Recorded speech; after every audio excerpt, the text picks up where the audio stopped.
From the Las Vegas Review-Journal studio, welcome to Season 3, Episode 2 of Mobbed Up, The Fight for Las Vegas, presented by Pro Group Management.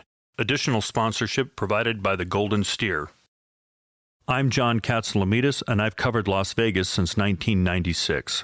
In Season 3 of Mobbed Up, The Fight for Las Vegas, I go one-on-one with Oscar Goodman, one of the last living legends of the mob era. A heads up before we dive into Season 3.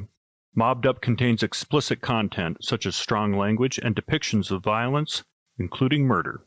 Please be advised this podcast might not be suitable for all audiences. Call some big cities by their nicknames, and most people know just where you mean. The Big Apple, Beantown, the Big Easy, and even though it's not favored by locals, Sin City. Like it or not, Las Vegas spent decades building its brand as a town that would deliver, indeed celebrate, things considered taboo elsewhere. Regarded as an open city for the mob, many representatives called Las Vegas a home away from home for decades. I came here in the fall of 1978, and this was a much different town, not only as it relates to organized crime or the mob, but everything else. This is longtime Las Vegas attorney Stan Hunterton. He served as the Deputy Chief Counsel to the President's Commission on Organized Crime and Special Attorney with the U.S. Department of Justice Organized Crime and Racketeering Section. If you walked up and down the Strip at that time, the town was mostly empty, not mostly full. As the city began to grow from vacant lots to more than 4 miles of hotels, casinos, and resorts, much of Las Vegas's early foundation has been attributed to the mob. The mob's role originally here was to provide financing and provide people who understood gambling. Since illegal gambling was their business, they also understood how to operate a legal casino and, of course, to skim what they considered their share off of the top. It was in 1946 when Benjamin Bugsy Siegel was at the helm of the Flamingo Hotel, the first resort-style hotel on the Strip. That property started a 40-year relationship between Las Vegas and organized crime that turned the city into one of the world's top tourist destinations. Fast forward to 1971, when the Chicago mob sent one of their top-ranking members to take over loan sharking and street rackets. But this wasn't just any member of the organization, according to Las Vegas author Jack Sheehan, who has penned 18 books and more than 1,000 articles related to the mob.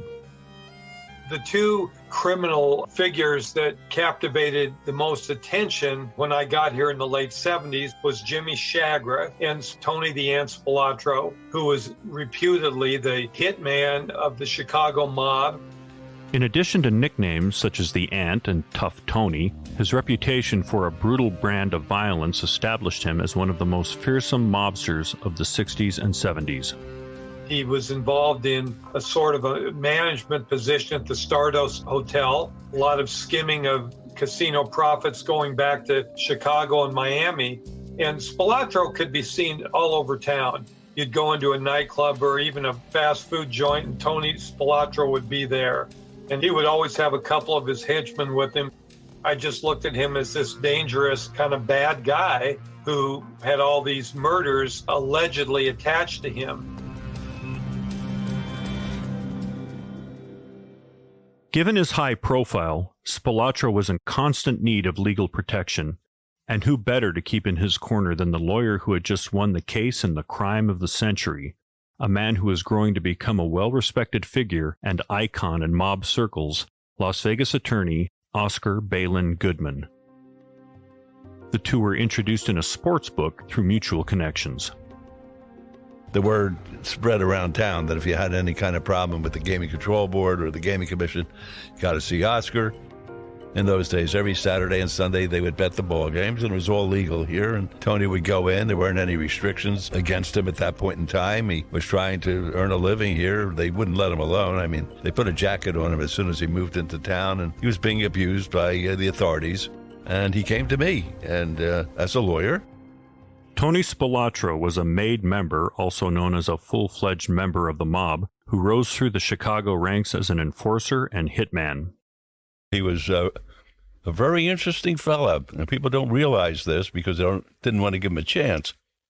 But, for me to say this, people will sneer and snicker because one side, and I call them sides because the FBI would do anything in the world to get him, which offended me right off the bat. You don't get somebody. You may arrest somebody, but you don't get them. And whenever they said that, it set me on fire. But he really was nice to everybody in my law office. I think the thing that fascinates me about your relationship with Tony, one thing you've mentioned is don't call him Tony the Ant. Well, you don't say that to his face. But I've never met, I had never known, of course, Tony Spilotro. I assure you of this, he would be very nice to you, unless he feels that you did him wrong. Mm-hmm. And then he would give you a stare, and I'd never heard him threaten anybody, but the stare was enough that you try to be a little nicer. One of the most notorious incidents Spilotro was said to be involved in was the 1962 killing of the so-called M&M Boys, which was portrayed in the 1995 film Casino. The torture scene in the movie is famous, but rumors of the account were much more gruesome than what was on screen. Eventually, people uncovered the mangled bodies of both Jimmy Miraglia and Billy McCarthy, who had been targeted for shooting two men who were actually connected with the Chicago outfit and an innocent civilian. Their deaths made headlines.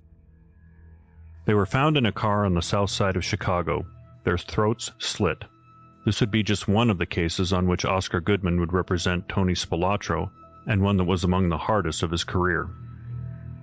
I thought the toughest case was probably the M&M case, Mm-hmm. the one which was depicted in the movie Casino, Mm-hmm. where the fella's eye was popped out of his head with the head being placed in a vice. That was a tough case. And the local attorney who knew his way around the courthouse, he and I had a bitter argument to start off, and Tony was going to listen to me because I was his main lawyer. He wanted to waive a jury, and I love jury trials. I think it's one of the great American benefits in our system, where you can have 12 people who are going to never see each other before, never see each other after, but will get into a room and have a fight over what they consider to be the proper verdict.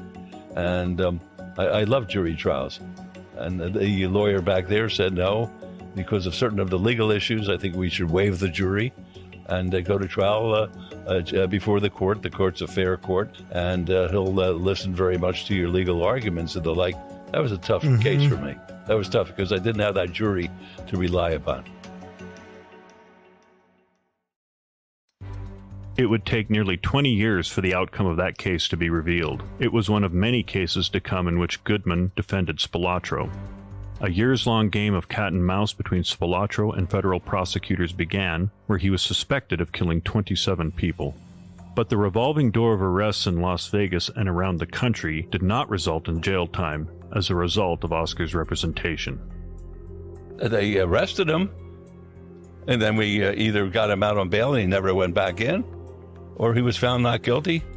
Tony was arrested on a Sunday, and they brought him down to Justice Court because I called the judge, Judge Legakes, Bob Legakes, and may his soul rest in peace. The poor guy died from Lou Gehrig's disease.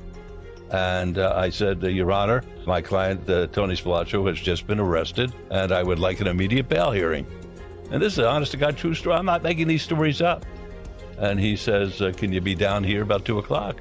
He says, I'm going to call up the DA's office. And they called up, I believe it was Ray Jeffers, who was a legitimate guy, a legitimate assistant district attorney. And Ray was there. And I said, who did he kill? There's a blank expression on his face. I don't know. Ray looks to the cop who arrested Tony. Who did he kill? I don't know. They didn't know who he killed because he didn't kill anybody. They just arrested him on a Sunday. And Judge Legate said, own recognizance. And of course, everybody, Spilotro's arrested for murder, and they let him out on his own recognizance. The judge who did it, Legate, probably would have lost the election if they wrote about that in the newspaper that way.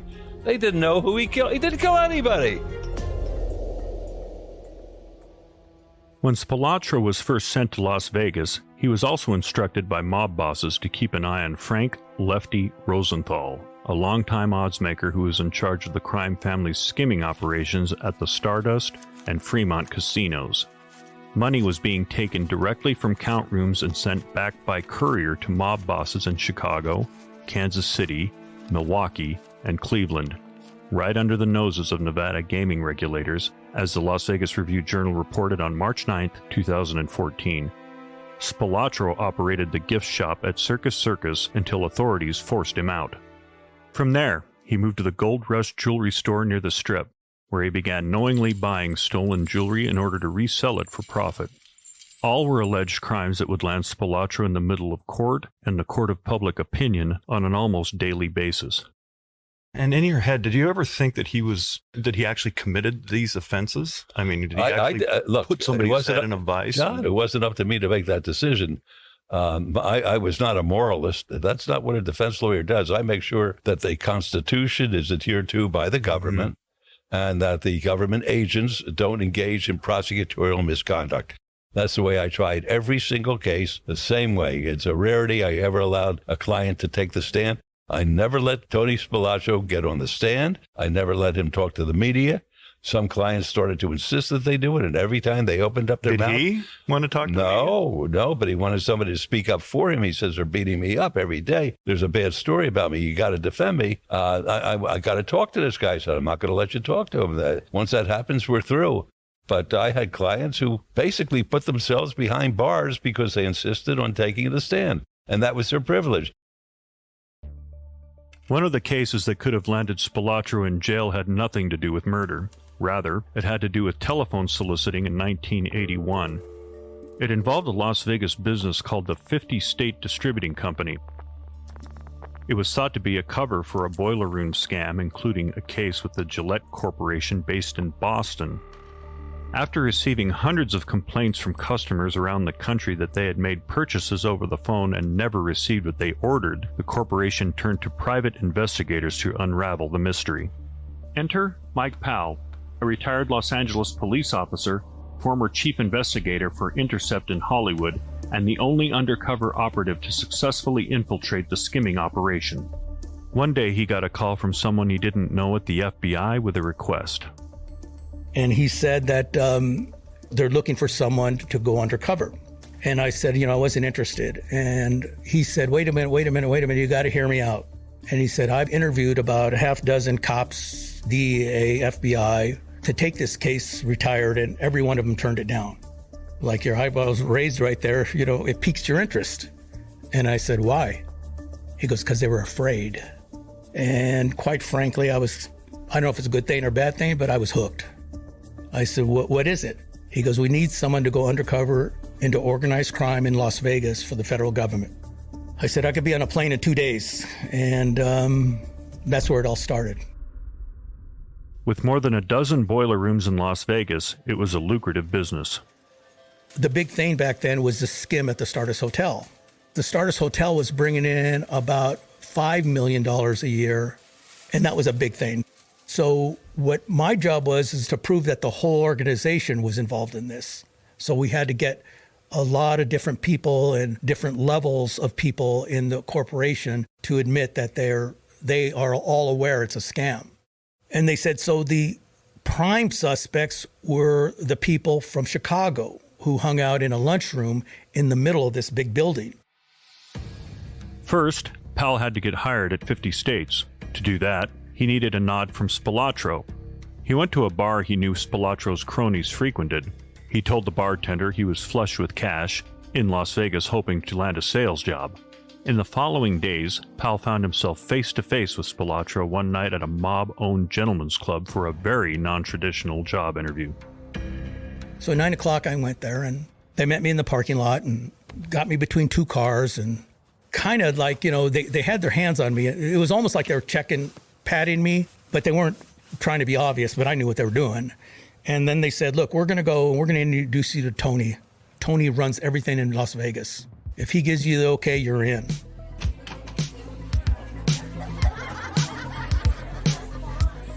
We walked in, and I hated the joint. The music was so loud you can't even think. And it was so crowded. We made our way to a VIP section, and we went there, and there was a couple of couches, and there was a couple older Italian gentlemen sitting there with half-naked girls on their laps. And he says, wait here. And it looked like there was a bodyguard. There was a big guy standing behind the two guys sitting on the couch.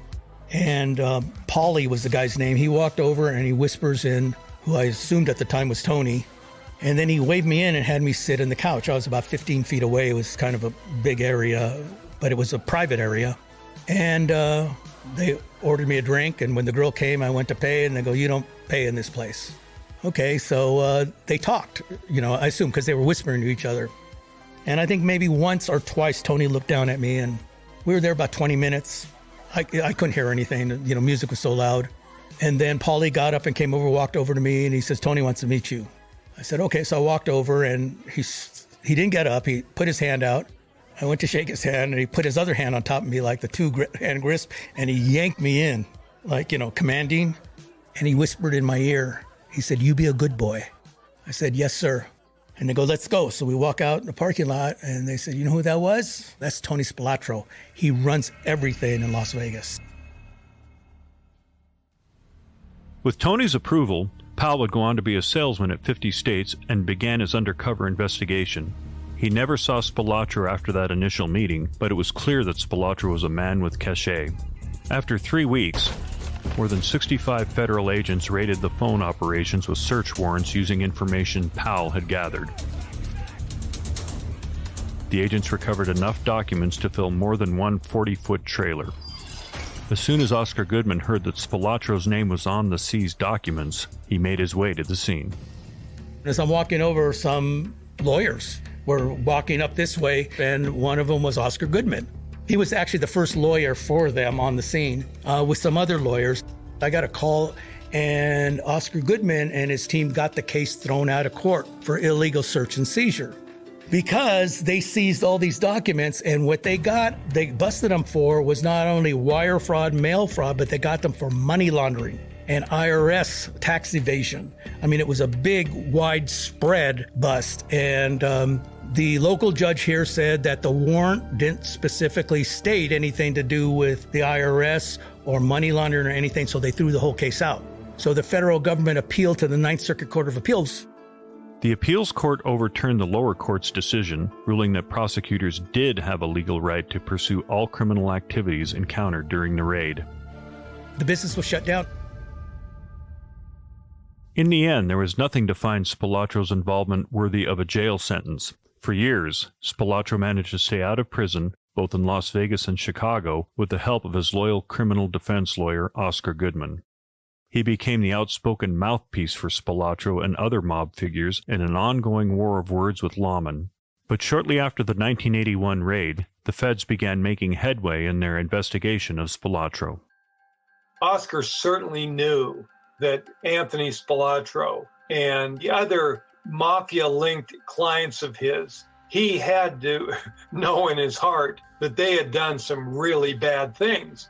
But his job as a criminal defense attorney is very simple. Make sure that the government does not have any flaws in their case and that they present evidence that proves to a jury of his peers that a man is or woman is guilty beyond a reasonable doubt. That is their mandate. So if you ask Oscar, do you think Anthony Spilotro killed anybody? He'd probably say, no, he was a wonderful guy. I really enjoyed him as a client. He was a perfect gentleman whenever he was around my wife or kids. And he means that sincerely. And I'm sure that Spilotro was a perfect gentleman around those people. You just wouldn't want to be one of his enemies because you might end up in a barrel at Lake Mead, to put it into a current context. Tony Spilotro and all the clients that I represented who were designated as reputed mobsters were all very nice people. They were all very kind to my office staff. They never used expletives in their presence. They always said thank you and please. They were kind and gentle, and I don't know where people get the idea that they're bad people. Spilotro also ran a burglary ring, later dubbed the Hole in the Wall Gang, because of its practice of drilling holes through the walls and ceilings of the buildings it entered.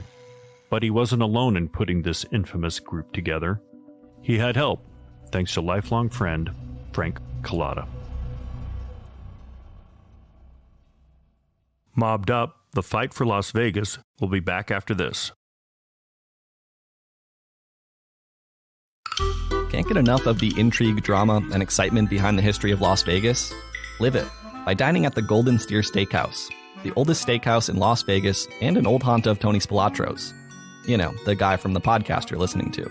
The Golden Steer has been serving up famous and infamous customers since 1958, from mobsters to the Rat Pack, Muhammad Ali to Holly Madison. Enjoy this classic experience in person or try their world-famous best steaks on earth in the comfort of your own home by ordering today at goldensteerlasvegas.com. Spilotro summoned Collada, his childhood friend, from Chicago to serve as his criminal lieutenant. Together with the Hole in the Wall gang, they burglarized businesses, houses, and hotel rooms. Along the way, Collada was accused of murdering Jerry Listener, who was feeding information to police about Collada and Spilotro's activities. By 1982, Collada and Spilotro were no longer on friendly terms. Spilotro's fencing operation had been broken up. Key members of the Hole in the Wall gang were arrested by Las Vegas police in an undercover burglary sting at Bertha's Gift Shop, which was a few blocks east of the Strip. On July 4th, 1981, Collada was arrested with 5 others in the Bertha's burglary. He decided out of fear for his own life to cooperate with Las Vegas police and FBI agents. Facing a long prison sentence and fearing that Spilotro was going to have him killed, Collada switched sides and became a government witness. Collada's cooperation was the beginning of the end of Spilotro's reign on the streets. In September 1983, Spilotro was indicted for conspiracy and obstruction of justice in the Jerry Listener murder. He was released on $100,000 bail and would go to trial in October, but not without one of his most trusted lawyers. I remember that specifically. I had just gotten through representing Jimmy Chagra and getting the acquittal on the murder case. And Warren Burnett, who was a wonderful lawyer from Texas, he said to me, "Oscar, just remember, when you go home, smell the roses." I said, "What do you mean, Warren?" He says, "Take a day off. All you do is go from case to case to case." I said, "That's my nature." He says, "Take a day off. Smell the roses." So I went home, went down to my office, and they had balloons and they had music playing. "You won the Chagra case." And I said, "Terrific, but I have to say goodbye to everybody because I have to go over and see Tony." He had right just after the Chagra case. Almost off the plane. Well, there were a lot of arrests of Tony, unfortunately. And I was right off the plane, and he had a court appearance and wouldn't let anybody else represent him in court. That's the reason he was waiting for me to get through with the case. At trial, Collada testified that he was involved in over 300 crimes, including 4 murders, perjury, robberies, and burglaries. He also turned against his childhood friend, saying that Spilotro ordered the 1979 fatal shooting of mob informant Jerry Listener and was responsible for the death of the so-called M&M boys. He said under Spilotro's orders, Collada lied under oath in 1979 to a federal grand jury. Spilotro was one of 18 people charged in a 17-count indictment. Despite all these claims, Spilotro would go on to be acquitted. Tony Spilotro, the FBI said, killed 27 people. And I said, "Well, shame on you." And they said, "What do you mean? How can you represent somebody like that? He's the devil. He's 666, and you representing him, you're the Prince of Darkness." And I said, "You want to know something? I may be a lot of things, but you're a rotten cop, and you're a stupid cop because he didn't spend one day in jail with you chasing him." Spilotro remained a free man despite years of police investigations. His only felony conviction was for providing false information on a loan application. But in 1986, he was charged with racketeering and burglary for being part of a massive crime ring that stole more than $1 million from Las Vegas businesses and homes. If convicted on all counts in the federal court trial, he was looking at a 97-year prison term and a maximum of $95,000 in fines. Frank Collada was the key witness in the trial. Collada claimed that he and the other members of the Hole in the Wall gang would commit burglary, arson, extortion, and drug trafficking with a portion of the proceeds from these illegal activities going to Spilotro. Despite his growing reputation as one of the most dangerous criminals in the public eye, Oscar challenges that notion. I never saw him pick up a pen and start stabbing somebody. Matter of fact, we used to go all over the country because he was either arrested or charged or summoned in front of a grand jury in places that you wouldn't even dream of. And I was always there to protect his rights, his constitutional rights, by the way. Mm-hmm. And we would know each other's habits. And he always treated me with a great deal of respect, one that I got a kick out of, although I didn't particularly care for it. He would make reservations for the rooms at the hotel we would be staying in, either in Kansas City or New York City or Philly or wherever the case was. And he would always make a reservation for my room to be next to his room. And he got up very, very early. And he loved that first cup of coffee and his orange juice. And he, instead of knocking on the door or leaving a phone call that he wanted me to wake up at a certain time to join him, he made enough noise that he woke me up every morning. So I would go through the little door that's between the two rooms and have the cup of coffee and keep him company before we went off to court. After 3 months at trial, the jury deliberated for 11 days. They were unable to reach unanimous verdicts on all 37 counts against the 9 defendants, including Spilotro. A mistrial was declared.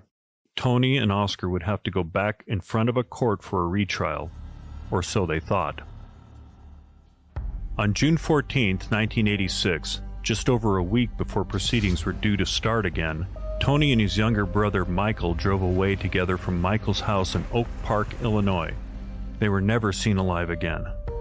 8 days later, their bodies were found by a local farmer, beaten and buried, one on top of the other, in an Indiana cornfield. The bodies were found buried in this 5-foot-deep grave just off of Indiana Highway 114.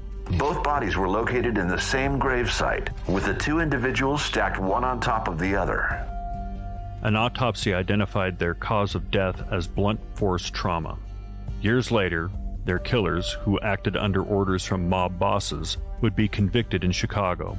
This is in the famed Family Secrets trial in 2007 that took down the Chicago mob.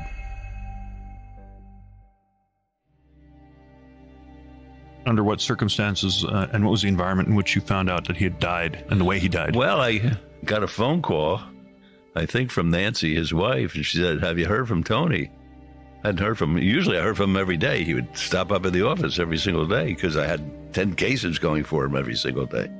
And he missed 4 in a row. And so I said, well, if you're here, let me know, because now I'm worried. And then the next thing I know, with glee, some FBI guy calls me and says, well, that's the end of that client. They found him in a cornfield in Indiana, and he's deader than a doornail. With glee. With glee. But I was convinced that the government really didn't care who killed him. They were more interested that he's dead. That was enough for them. Yeah, for them. Some sort of victory, apparently. Yeah, for them. News of their deaths weighed heavily on Oscar and his wife, Carolyn Goodman, who was elected to serve as mayor of Las Vegas in 2011. What really was the end of his appetite to keep going was the death of Tony. Tony was contrary to everything that's out there. Well, I don't know as far as the family. He never treated anybody any differently than with total dignity. Always when Oscar was out of town, he'd call me once or twice a week. Everything okay? Can I do anything? Can I help you? Do you need anybody to help with the kids? I mean, it was amazing to me, with just consistent, genuine caring. The other part of him, I have no idea about it, but when he was murdered, because Oscar, whatever his relationship was with Tony, he was in a very interesting situation, because the thing was, of course, was definitely murdered by people he hung with, and he wasn't murdered by the government. But that was when absolutely Oscar that's it.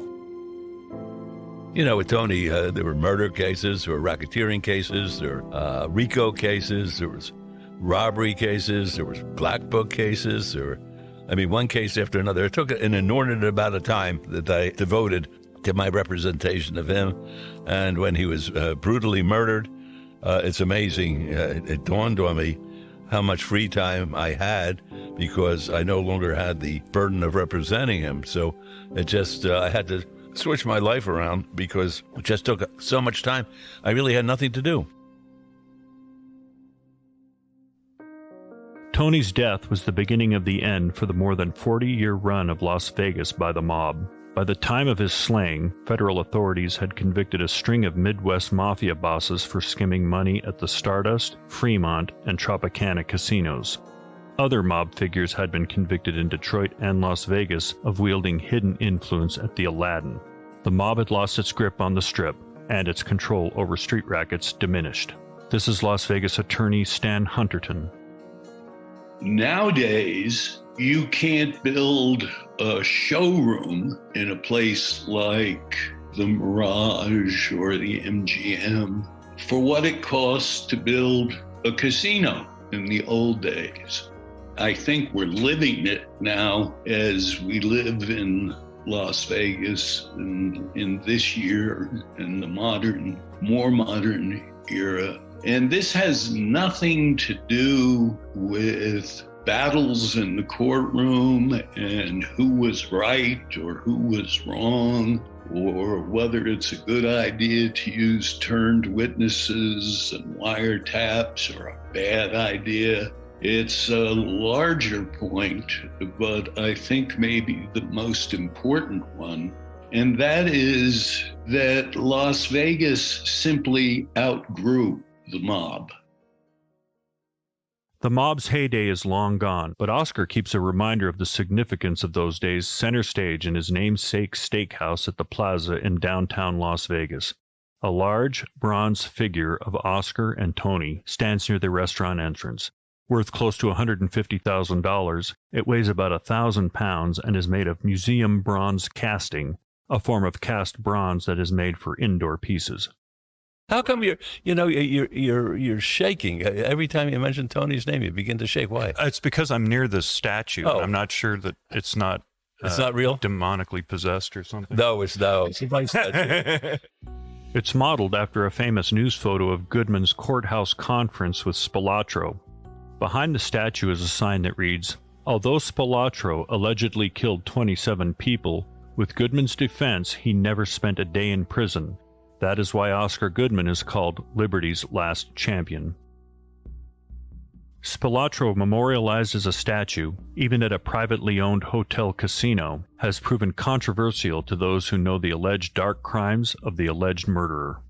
I was walking into your restaurant today, and I walked past you and Tony over there right at the entrance. It's a real attraction. It is a real attraction. I'm really surprised that there hasn't been a fuss made about that, but that's something wrong in this country as far as I'm concerned. I'm not a great believer in preserving history and not apologizing for it. And when there's a statue which celebrates the history, doesn't mean to say that you have to like the statue or agree with the statue.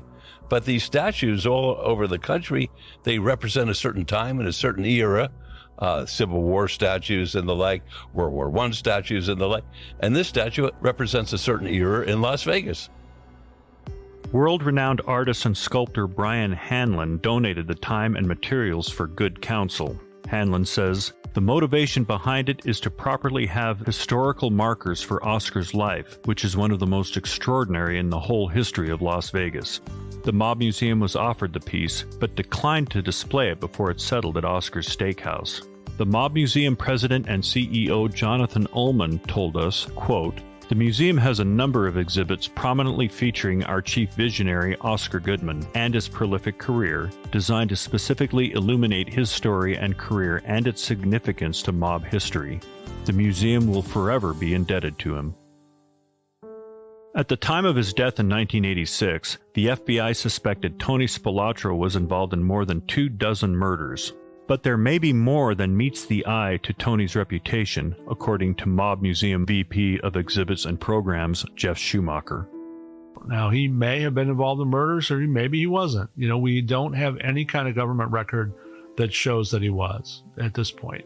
I'm not defending Tony Spilotro in any way, but, it's different. And I wouldn't want to glorify the mob. That's not something we do at the Mob Museum, and that's not something I would personally want to do. These are criminals. These are people who have violent tendencies. and they're not to be glorified. On the other hand, in Las Vegas, that is part of our history.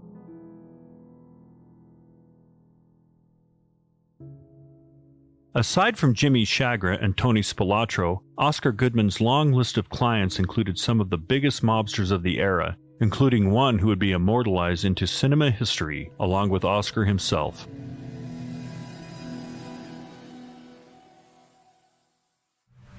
On Part 3 of Mobbed Up, the fight for Las Vegas continues as Oscar Goodman's career reaches new heights. I got a phone call one day from Frank Rosenthal, the fellow who's depicted in the movie by Robert De Niro. He said, how would you like to be in the movies? And is there truth to the story of Frank Rosenthal as told on screen? They've created the monster out of dime store novels and put him in the Black Book. I will tell you this, the man had the coldest eyes I'd ever seen. He made me more nervous than Tony Spilotro made me. If looks could kill, I was dead 15 times over.